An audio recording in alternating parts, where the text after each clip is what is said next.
Hello everyone. In this video, I'm going to discuss some operations with radicals, and in particularly, I'm going to discuss how to simplify the radicals. So what I'm talking about is how to rationalize a denominator if radical exists in a denominator. So in the simplified form, you don't want to have a radical in the denominator. So if that happens, you have to get rid of the radical in the denominator. And I'll discuss the two cases. So first case is when you have only one term in the denominator. So if you have only one term in the denominator and that is a radical sign, so you multiply and divide that fraction by the root that's gonna make the power a whole number in the denominator. So if you have square root 3, so we're gonna multiply and divide by square root of 3 to write an equivalent fraction which has no radical in the denominator. So in this case, I multiplied and divided by square root of 3, and when we simplify this, square root of 3 times square root of 3 in the denominator, you get 3.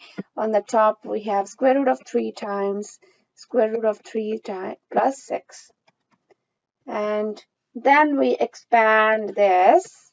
So we're going to multiply square root of 3 with square root of 3, which is 3, plus 6 times square root of 3 divided by 3.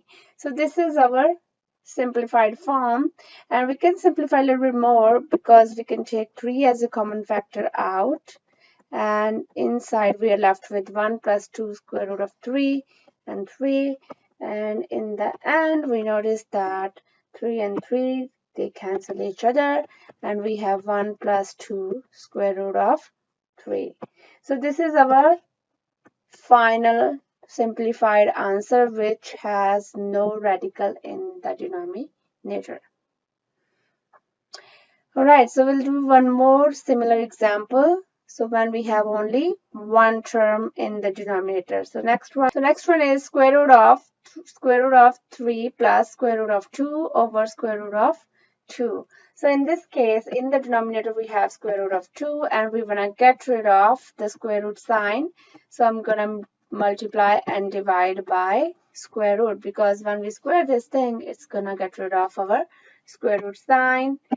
So we get 2 in the bottom, and on the top we have square root of 2 times square root of 3 plus square root of 2.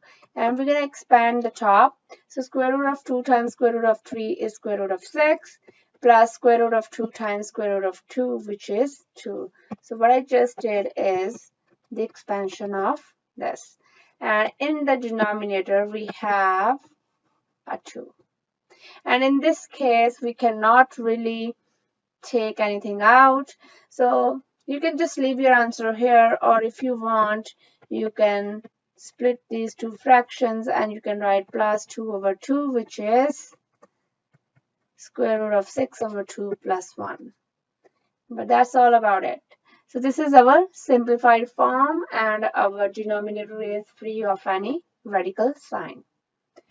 The two examples that we just did, they contain only one term in the denominator.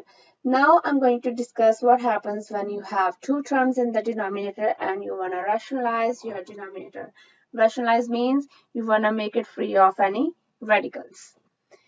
So let me remind you that previously we have learned a difference of squares formula, and we know that a square minus b square is a minus b, a plus b.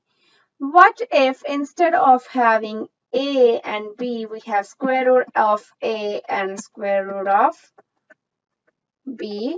So in that case, we're going to expand this using the foiling method. So first we're going to go with square root of a, and we're going to multiply it with square root of a and square root of b. So we get a plus square root of a square root of b. Similarly, we're going to multiply negative square root of b with a square root of a and square root of b, and we get negative square root of a, negative times square root of b minus b. So in this case, we notice that these two terms are cancelling with each other, and in the end, we are left with a minus b. So in nutshell, from this discussion, what we notice that if we have a minus b, so it's same as square root of a minus square root of b times square root of a plus square root of b. Because essentially what we are doing here is we are taking the difference of squares, and which gives us a minus b. So we're going to use this fact when we rationalize the denominator which has two terms. So if our denominator is sum or difference of one or two radicals, so we multiply both numerator and denominator by denominator's conjugate. And what do we mean by denominator's conjugate? It means you just change the middle sign between the two terms. So for example, if we look at this question, so square root of 7 over square root of 3 plus square root of 7. So this contains two radicals. Square root of 3 has a radical, square root of 7 is a radical. So in this case, the conjugate will be the conjugate of square root of 3 plus square root of 7 is, so we simply change the sign to negative. So you just change the sign.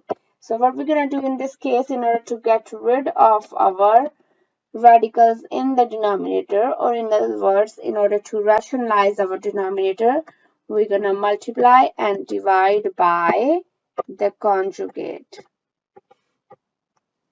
So we're going to multiply and divide by square root of 3 minus square root of 7, square root of 3 minus square root of 7.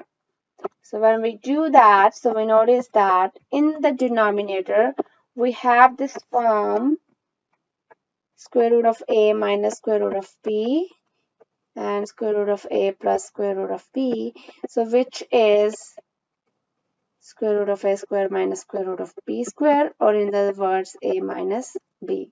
So in this case, instead of a, we have 3, so square root of 3 square minus square root of 7 square. So that is in the denominator. On the numerator, we have square root of 7 times square root of 3 minus square root of 7.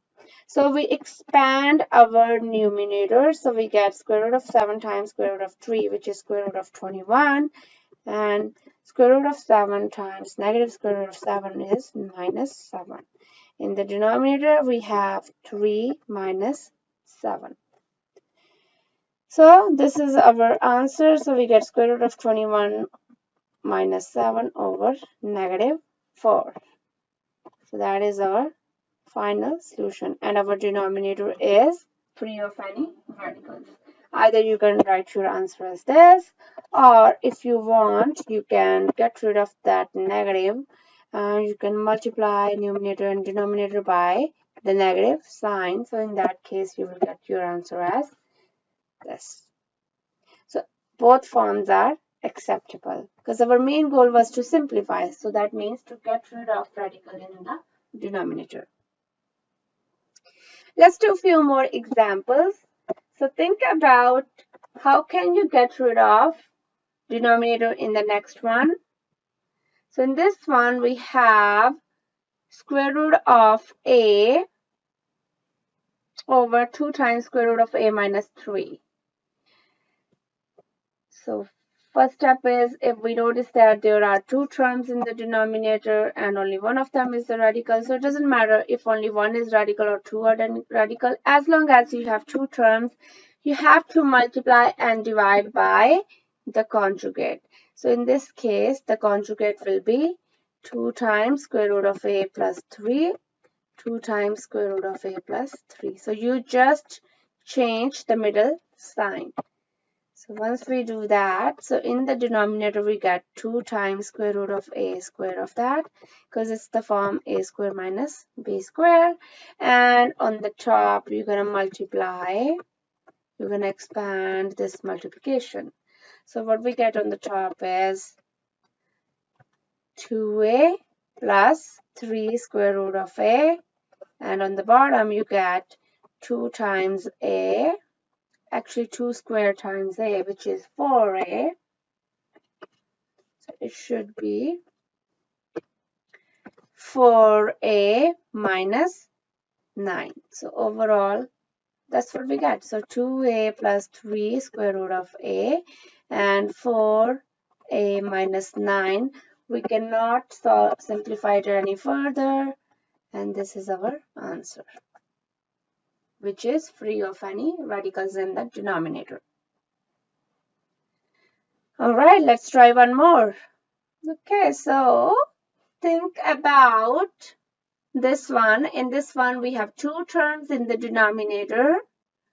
And in order to get rid of radical in the denominator, we need to multiply and divide by denominator's conjugate. Denominator's conjugate. So that means 2 square root of 2. Instead of plus, we're going to use minus and square root of 7. And once we do this, in the denominator, you're going to get a square minus b square form. On the top, okay, so it's binomial times binomial. So what should we use? Our friend, foiling. So we have to do the foiling method. So square root of 2 times 2 square root of 2 and negative square root of 7. So we get 2 times square root of 4 and negative, so square root of 14. Similarly, we multiply negative 3 square root of 7 with 2 square root of 2 and we get negative 6 square root of 14. And when we multiply it with the last terms together, so we get positive 3 square root of 49, whole thing divided by, so 2 squared is 4, so 4 times 2 minus 7. And in the next step, we notice that so 2 times 2 is just 4. And here we have square root of negative 14 and negative 6. So these are like terms. Combining them together, we get negative 7 square root of 14 and plus 3 times square root of 49 is 7 minus 7. So overall, we get 4 minus 7 square root of 14 plus 21 over 1.